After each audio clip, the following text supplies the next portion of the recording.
So I just watched Ted Lasso's season 4 premiere. After 3 years of absence making the heart grow fonder, rumours about whether season 3 really would be the last, cast negotiations slowly but surely moving forward for a 4th season, concerns about whether we really needed a 4th season after the 3rd one provided such a definitive ending, and keeping an open mind as the first look images and trailers for season 4 started trickling in and it all looked very promising. Everyone's favourite football coach is finally back on the streaming waves of Apple TV. The dramatist in me wanted to let a finished story stay finished, but the Ted Lasso superfan in me just wanted the show to come back, so I was cautiously optimistic going into that first episode. When the season 4 premiere first dropped, it was met with mixed reviews, mostly complaining that the episode takes its time setting up Ted's return to London. I saw one review saying something to the effect of, "We all know Ted will end up back in London. Why do we need a whole 42-minute episode just to get us to that point?" Well, because that's how stories are told. You need the first act to set up the second and third. Your hero's journey has now crossed the threshold.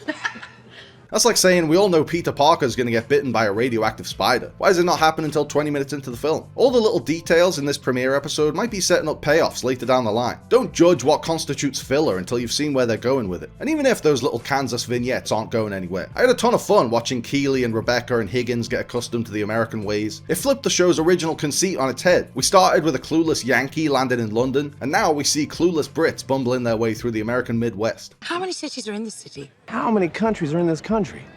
4.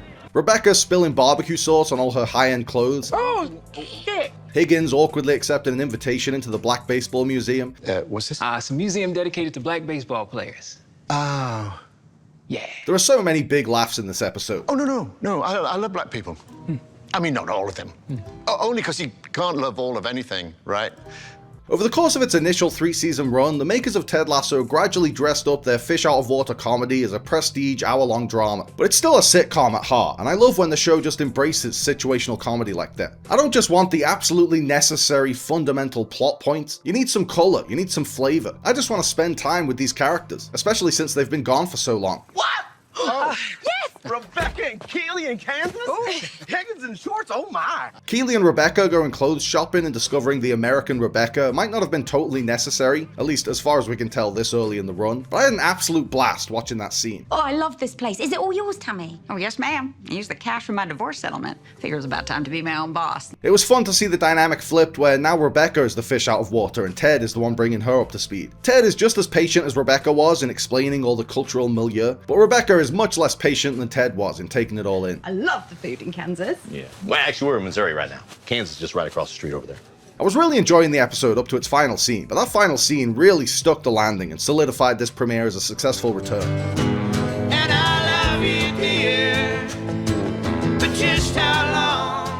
I can see Let It Steep becoming another popular Ted Lassoism like Believe or Be a Goldfish or Let It Flow. As Ted lets the tea steep, he also lets his decisions steep, and he lets himself consider the possibility of moving his family to London and continuing his career at Richmond and having his cake and eating it too. It's a really sweet moment with the perfect needle drop and a perfect performance by Jason Sudeikis, and then it undercuts that sweetness in that beautiful Ted Lasso way with the perfect punchline. Nope. It's still way too early to tell if Season 4 will rectify the mistakes of Season 3 or justify reviving the series so soon, but that premiere episode felt like a warm hug. So for now, I'm going to be curious, not judgmental.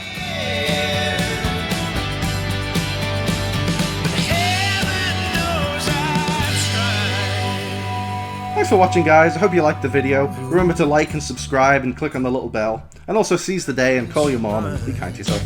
And when everybody's telling you